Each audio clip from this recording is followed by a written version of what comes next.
Hello, and welcome to Science with Mr. Morgan. In today's episode, we will be learning about the solar system, part 2. So let's start by talking about the planets of our solar system, which I know was briefly touched on in part 1. And we can divide these planets into two main categories, the inner planets and the outer planets. So first up are the inner planets, and these are the 4 planets closest to the Sun: Mercury, Venus, Earth, and Mars. They're also known as terrestrial planets because they are solid, dense, and rocky, just like Earth. These planets are relatively small compared to the outer planets.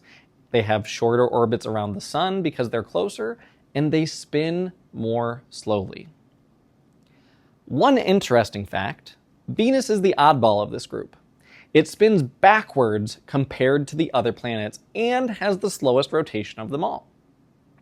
Now, at some point in their history, all 4 inner planets were geologically active. What does that mean? It just means that they had volcanoes, earthquakes, and shifting crusts. All of them are made from cooled igneous rocks with what we believe to be inner iron cores. And when it comes to moons, Earth has 1 large one, while Mars has 2 tiny irregular moons. But what about Mercury and Venus? They don't have any moons. That's the inner planets. So now onto the outer planets. These are the 4 planets farthest from the Sun: Jupiter, Saturn, Uranus, and Neptune. And these 4 planets are much larger than the inner planets and are mostly made of gases, which is why we call them gas giants. Their atmospheres are mostly hydrogen and helium, just like the Sun. The inner planets weren't large enough to keep these lightweight gases. They didn't have enough gravity to pull those in. But the outer planets had a strong enough gravity to hold on to those gases. Now, all of the outer planets have multiple moons and rings, which is different from the inner planets. While only Saturn's rings are easy to see from Earth, all of the outer planets have ring systems that are made up of dust and small particles. So let's take a closer look at each planet, starting with the smallest of them all, Mercury. Mercury is the closest planet to the Sun, and it has no moon. Because of its location, it gets extremely hot during the day. And because of its location, it also has a super short year. 1 year on Mercury is only 88 Earth days. While its years are short, its days are long. 1 full rotation of Mercury takes about 57 Earth days. And this means that 1 day on Mercury takes more than 1/2 of a year on Mercury. Its surface is covered in craters from impacts with asteroids and other space debris. And there is no plate tectonics and no weather. It's just a rocky, cratered world with liquid metal core, so no more geologic activity. Moving on, we're going to talk about Venus. Venus is named after the Roman goddess of love and is the only planet named after a female figure. It's sometimes called Earth's sister planet because it's similar in size and our closest neighbor in the solar system. But don't let that fool you. Venus is a very harsh place compared to Earth. Its environment is rough, and it has a very thick atmosphere that is made up of carbon dioxide, sulfur dioxide, and a corrosive sulfuric acid. The air pressure is crushingly high, and it has the strongest greenhouse effect of any planet, which makes it the hottest planet in our solar system, even hotter than Mercury. Temperatures can soar up to 860 degrees Fahrenheit. Now, Venus has more volcanoes than any other planet, with estimates ranging from 100,000 to 1 million. While it has a lot of volcanoes, it doesn't have a moon. And here's another fun fact that I kind of touched on. Venus rotates in the opposite direction of most planets. Now, talking about days and years, 1 day on Venus lasts longer than its entire year. It takes longer than 1 revolution around the Sun for Venus to completely rotate 1 time. 243 days on Earth is equal to 1 day on Venus. 225 days on Earth equals 1 year on Venus. We're going to skip over Earth, and now we're going to talk about Mars. So Mars is the 4th planet from the Sun and the first one past Earth. It has a very thin atmosphere and lower air pressure compared to Earth, which leads to a much lower greenhouse effect. It's so much weaker than Earth's, so its temperatures are only slightly warmer than they would be without one at all. It's the easiest planet to observe from Earth as well with a telescope. On its surface, it's kind of similar to Earth. There's mountains, canyons, and volcanoes, but with no geologic activity. meaning that there's no evidence of plate tectonics at this point. It's home to Valle Marineris, which is the largest canyon in our solar system, which stretches about 2,500 miles long, so it's very large.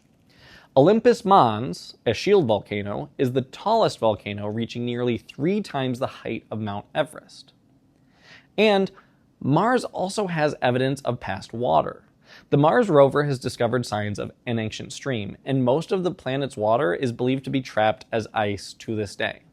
Since evidence of water has been found, scientists think that life might have existed on Mars in the past. And who knows, maybe simple life forms still exist there today. Mars has 2 small irregular moons, Phobos and Deimos, which scientists believe were once asteroids that got trapped in its orbit as they were going by. Moving on, we're going to talk about the largest planet in our solar system, Jupiter. Jupiter is a gas giant and is named after the king of the gods in Roman mythology. It has a thick atmosphere that is filled with swirling clouds of ammonia and different colored bands. Now, when you think of this planet, you might think of a great red spot because it's the most famous and noticeable feature of the planet. This red spot is a massive storm which rotates counterclockwise that's been raging for centuries. This storm itself is 3 times the size of planet Earth. Now, Jupiter has a lot of moons, 66 of which were discovered as of 2012. Its 4 largest moons, called the Galilean moons, are big enough to be seen from Earth. And these moons are larger than all of the dwarf planets in our solar system. They're even bigger than Pluto. Europa is the smallest of these Galilean moons, and it appears to have a liquid ocean beneath its surface. In 1979, Voyager 1 and Voyager 2 visited Jupiter and the moons to collect data for us. The next planet in line is Saturn. If you ever find yourself with a bathtub big enough to fit Saturn in, and you filled it with water, Saturn would float. And that's because it's the least dense planet in the entire solar system. Yes, it's even less dense than water, which is what would allow it to float. This gas giant takes a leisurely 30 Earth years to complete 1 trip around the Sun. So 30 Earth years is equal to 1 year on Saturn. Much like Jupiter, Saturn is mostly made up of hydrogen and helium, possibly also having a small solid core, but we're not sure. And what is one of Saturn's most iconic features? Its rings. These rings are made up of particles of water, ice, and dust, and they appear tilted because Saturn itself is tilted at 27 degrees. Now, if you're ever looking at it, you might notice some gaps in the rings, and those gaps are caused by Saturn's many moons. Saturn has 62 of them, some of which are located within the rings, but not all of them. Now, of these, 7 of them are round, and all but 1 are smaller than Earth's moons. One of its moons, Titan, has ice and water and might even have lakes made of methane and ethane. Next up in the planet lineup, Uranus. Uranus is named after the Greek god of the sky and is partly made of hydrogen and helium, just like Saturn, just like Jupiter, the gas giants. That being said, it has a higher percentage of icy materials, including water, ammonia, and methane. Fun fact, its clouds of methane filter out red light, giving the planet that cool blue-green color. But what really sets Uranus apart from the other planets is its tilt. Instead of rotating like most planets, Uranus is basically rolling along in its orbit because it rotates sideways. Scientists believe that at some point in the past, a massive collision knocked it over and caused it to rotate like this instead of at an angle. It also has faint rings surrounding it and 27 moons, most of which are named after characters from William Shakespeare's plays. And last but not least is the 8th and final planet in our solar system, Neptune. If you've ever heard the term sister planets regarding Neptune and Uranus, it's because they are very similar in composition and in appearance. The blue color you see, that's thanks to the gases in Neptune's atmosphere. But don't let its calm color fool you. Neptune has some of the wildest weather in the solar system. Winds on this planet can reach speeds of up to 700 miles per hour, which is close to the speed of sound. And it's also one of the coldest places in the solar system, with temperatures dropping to a chilling negative 360 degrees Fahrenheit. Now, because Neptune is so far away from the sun, it receives very little energy, making it icy and cold. Neptune also has rings, but they're much thinner and fainter than Saturn's. In fact, scientists think Neptune's rings might be unstable and could change or disappear over time. Now, this planet has 14 known moons, but only one that is round, and that's Triton. Now, what's interesting about Triton is that scientists believe it wasn't originally formed around Neptune. Instead, they think it was similar to other ones we've talked about, where it was captured by Neptune's gravity as it passed by.